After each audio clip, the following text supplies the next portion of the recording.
down version wouldn't come up. Anyway, basically I'm going to be drilling down rapidly, I hope, from the international overview down to a very local level. And, it's said that in the 21st century, water is going to replace oil as that vital fluid over which wars will be waged.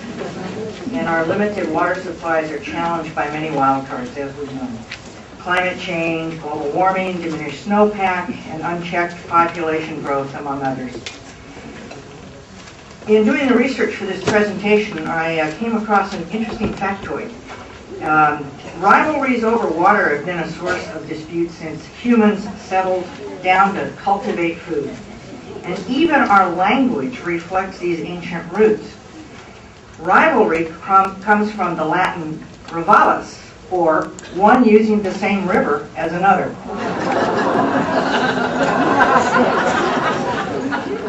This is a conceptual graph that kind of demonstrates the primary driver behind the need for increased use of recycled water. A limited supply of water versus a growing population and a growing demand for that water. As you can see, in the year 2000, areas of water stress in the world, not too extensive, but by 2020 we're expecting a whole lot more water stress. Looking quickly at Australia, before the floods came,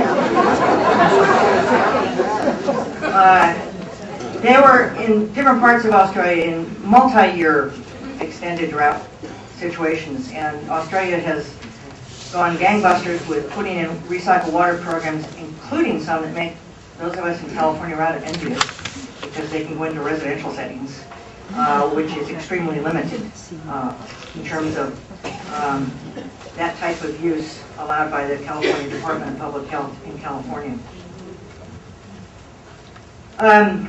This is an advertisement from the Sydney Recycled Water Program, and it's an example of Aussie humor.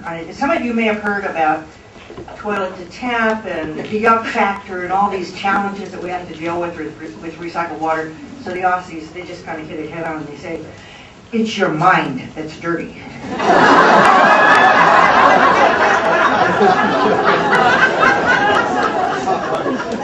So geopolitics is playing a part in recycled water use internationally. Here we see Singapore, which in 1961 signed an agreement with Malaysia to get a supply of water from Malaysia to serve Singapore's needs.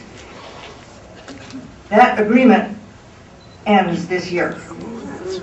And Singapore, a number of years back, realized Malaysia was getting more and more difficult about that supply of water. And they decided, well, we just have to do something else.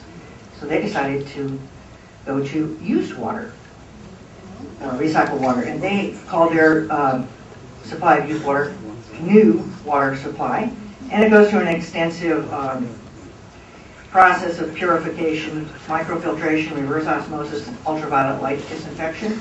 So they are going to be a whole lot less reliant upon Malaysia allowing that supply to flow down the river to Singapore because they're making greater use of their own used water supply. So in this country, the potential for recycled water is very large, as you can see from this graph.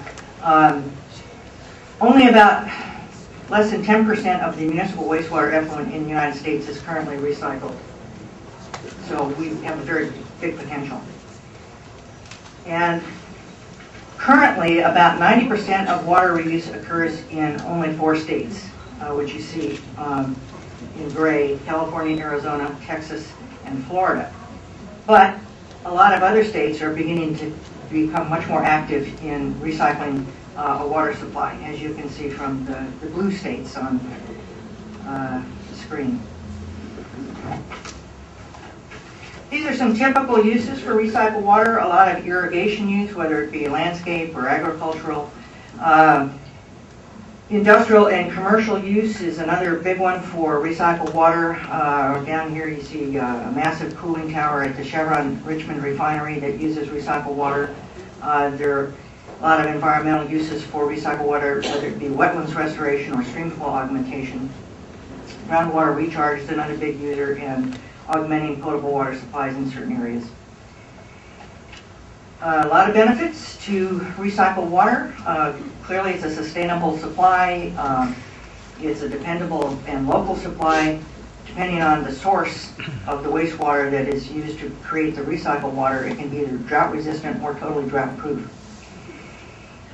Another benefit is it reduces the amount of treated wastewater discharge to receiving waters, and for Southern California in particular, they like it because, bless their hearts, it reduces the need for imported water from Northern California and the Colorado River, and a lot of environmental benefits in addition. So in California, we've actually been the pioneers in recycled water use. The earliest municipal use of recycled water occurred in San Francisco's Golden Gate Park in 1912. And think about it, Gavin Newsom wasn't even mayor then. And some of the major water recyclers in California, Irvine Ranch, which is a planned community, so right from the get-go, recycled water was a whole part of their planning and water supply system. Orange County recently embarked on a groundwater replenishment system, which is massive.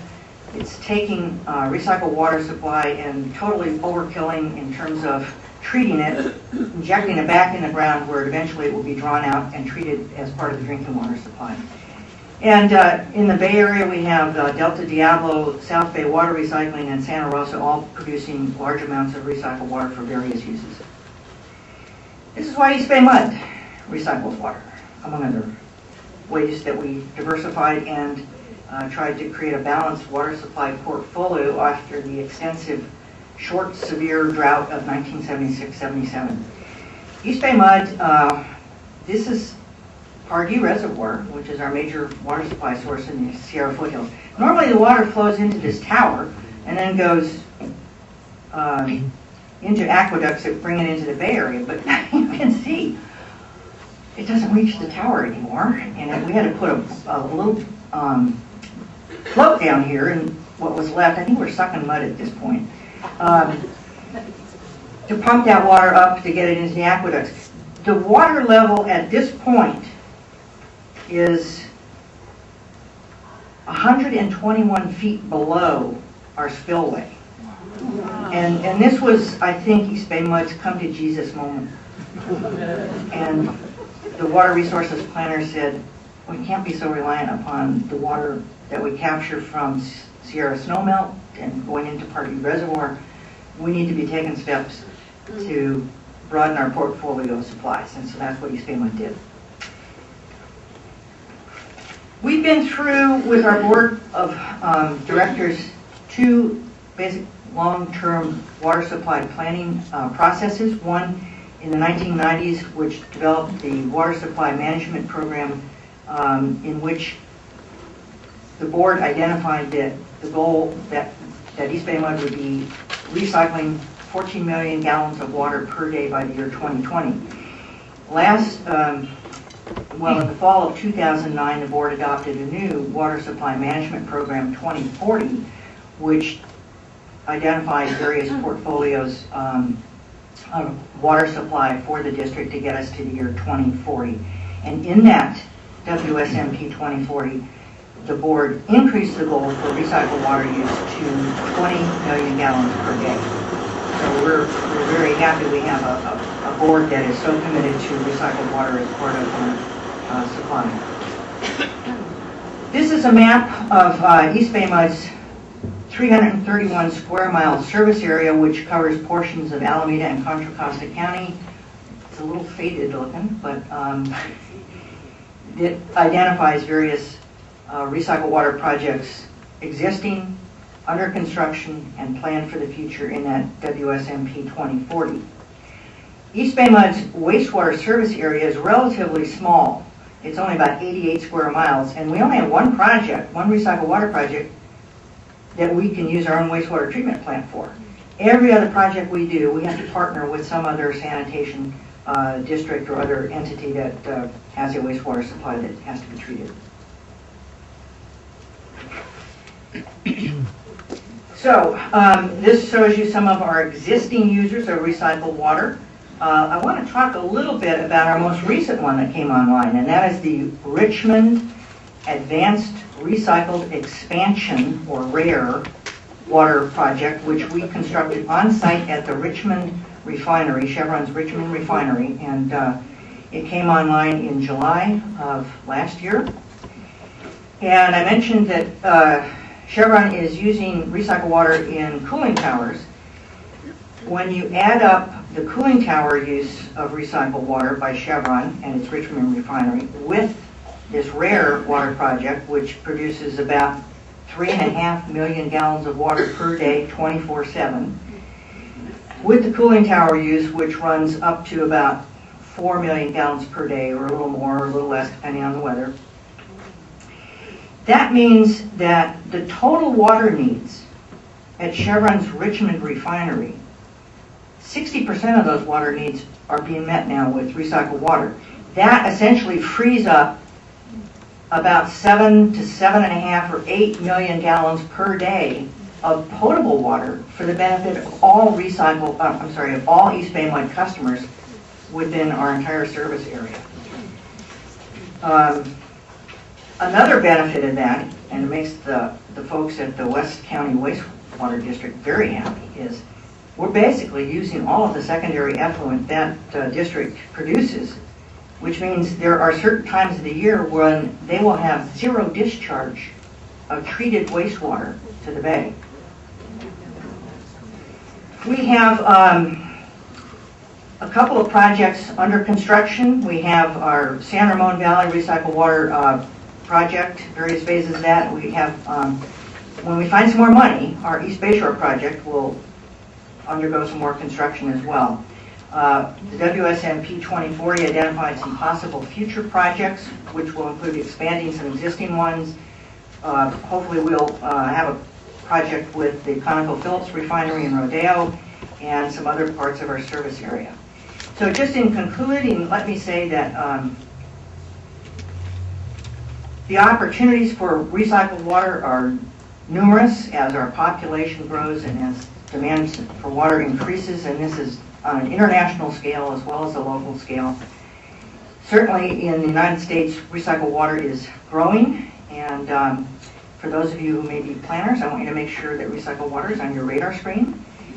For those of you who are part of the public, please set aside that yuck factor toilet to tap stuff. It's showers to flowers. And we hope that we will have your support, because without the public support for recycled water, it's just not going to happen. And we need that support in order to increase the use of recycled water. Thank you very much.